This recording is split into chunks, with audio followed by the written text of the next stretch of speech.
President Trump today tweeted this on his order to declassify FISA court documents and texts, saying, quote, "What will be disclosed is that there was no basis for these FISA warrants, that the important information was kept from the court. There's going to be a disproportionate influence of the fake dossier." Basically, you have a counterterrorism tool used to spy on a presidential campaign, which is unprecedented in our history.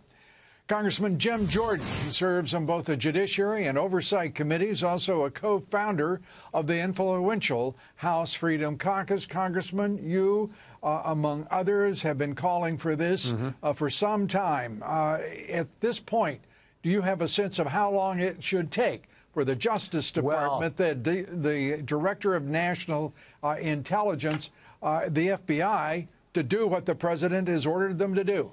Well, first of all, we want to thank the President for doing this. This is exactly what needs to happen. Second, I hope it's sooner rather than later. I talked with the staff person on the Intel Committee in the House. He thinks the earliest will be sometime, maybe later this week, that we'll start to get some of this information. But frankly, Lou, we just don't know. I hope it comes out as soon as possible, because the President is exactly right. We think they went to the FISA court and didn't tell the court the dossier, these unproven, undocumented, uncorroborated dossier. We think they didn't tell the court who paid for it. We think we didn't tell the court the guy who wrote it, Christopher Steele, had this deep bias against the President. In fact, Christopher Steele said he was desperate to stop the President, and we don't think they told the court that Bruce and Nellie Orr were involved with putting the dossier together. So we want that information and a host of other things that the President says he wants for us to have as well and for the American people to have. We think this is exactly what needs to happen. And the popularity of the President's decision, I think, is without limit, particularly going into the midterm elections. This is something that the President really needs to have in front of the American people. That is the truth. Now we're hearing from Adam Schiff, Congressman Schiff, saying this is a breach of national security. The Dems fighting every step of the way the public's right to know. How can they possibly prevail in the midterms, being on the wrong side of history and on the wrong side of law? Yeah, I mean, look, the crushing power of the state was used to take one party's opposition research document that was not true. It was a big lie. They used that to go get a warrant to spy on a person associated with the other party's campaign. You're never allowed to do that in America, yet they did. And for the Democrats to say they don't want this out in the open so the American people can see is scary, frankly, because this is a fundamental violation of how this country is supposed to operate.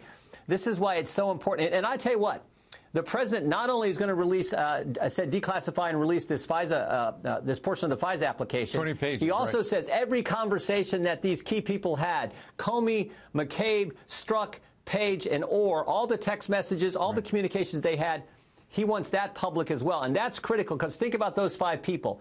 They've all either been fired or demoted and then left the FBI, with the exception of Bruce Orr, and he's been demoted twice at the Department of Justice. So this is pretty important stuff. I look forward to seeing those communications when they come out as well.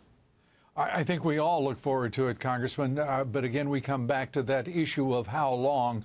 We now have less than 50 days to the midterm elections. This is a Justice Department and FBI, you know better than almost anyone, that has been stonewalling every step of the way, slow walking, and basically defying both the President and congressional overseers of the department and of the FBI. Why would we expect them to perform any differently here? Well, good point. Yeah, good point, Lou. I think they'll drag their feet again. But when you got the President of the United States saying declassify this gives us some leverage, I think, to continue to push them and get this information for the American people. You know, I was all across our district today, and one thing that comes up every single day is the American people are so tired of this double standard. This idea that there's one set of rules for you and me and us regular folk, but a different set if your name is Clinton, Comey, McCabe, Strzok, Page.